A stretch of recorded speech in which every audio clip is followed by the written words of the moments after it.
네, 안녕하세요. 행정일사입니다. 오늘은 제조업과 공장 인허가에 대해서 알아보도록 하겠습니다.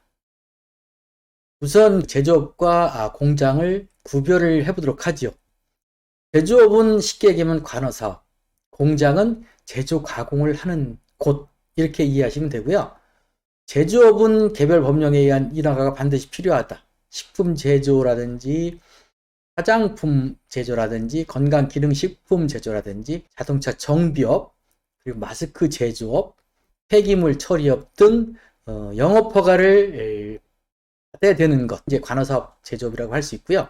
공장은 제조업을 포함해서 밀링, CNC, 가공장 등 자유업종을 말하는 겁니다. 그러니까 공장이 더 범위가 크다, 이렇게 하시면 되겠습니다.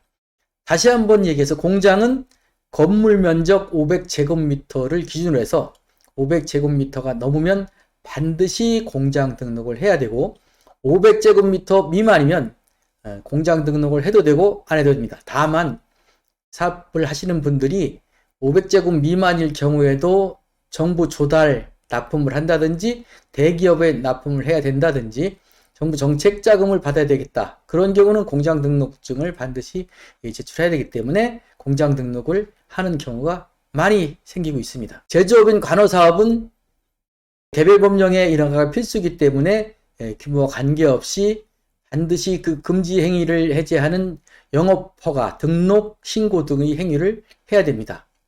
공장 등록 여부는 500제곱미터를 기준으로 해서 이상이면 공장 등록도 같이 해주셔야 되고 미만이면 자유스럽게 임의 선택할 수 있습니다.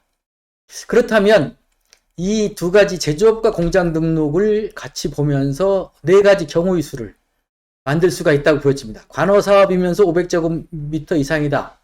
그러면 건축물의 용도도 반드시 공장이어야 되고 공장 등록과 관어사업 제조업 등록 두 개를 반드시 해주셔야 됩니다.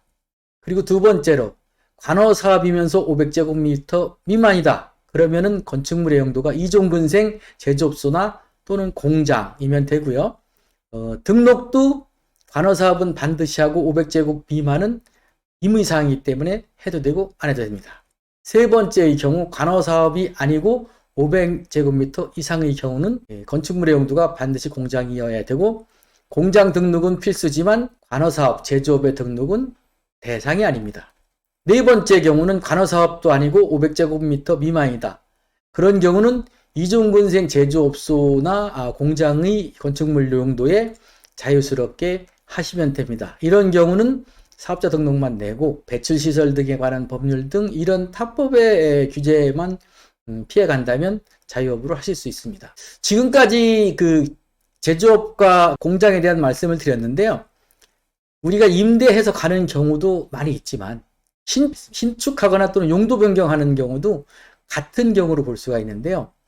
국토계획법 및 도시계획조례에 의해서 그 토지에 대한 규제를 우선 알아봐야 될 것 같고요. 그 다음에 성장관리 방안이라든지 지구단위 계획 등 도심지역이나 지방에 대한 그 토지에 대한 규제, 최근에는 이런 규제가 점점 강화되고 있죠. 성장관리 방안은 화성이라든지 용인이라든지 규제가 상당히 심한 편이고 화성이 또 가장 심한 편이죠.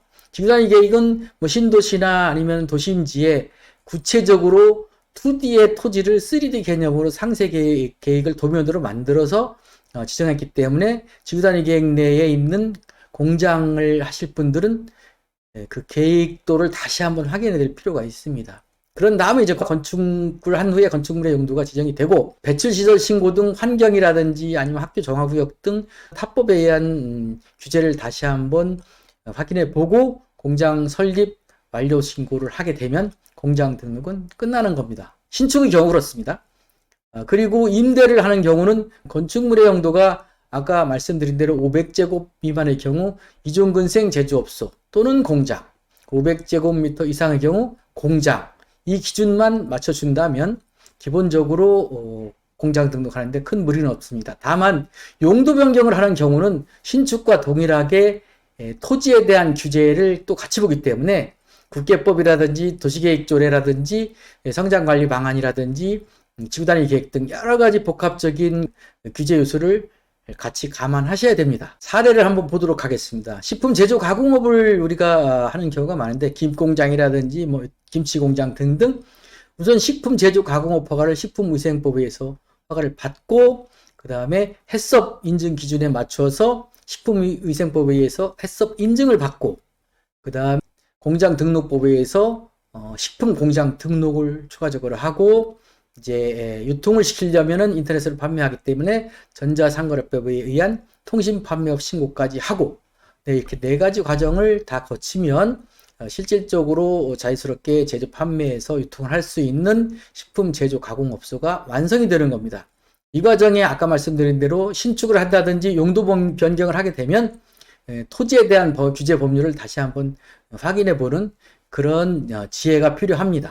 제조업을 하든 공장을 하든 어렵진 않지만 용도 변경을 하는 경우 신축과 거의 동일하게 행정 현장에서 이루어지기 때문에 이 부분은 좀 더 세밀하게 자세하게 알아볼 필요가 있고 전문가들의 도움을 받아서 진행한다면 큰 어려움 없이 될 것이라고 봅니다. 하여튼 공장이나 제조업을 등록하시면서 궁금하시거나 또는 확인을 요하는 사항이 있으면 언제든지 행정일일사에 연락 주시기 바랍니다. 네, 이상입니다.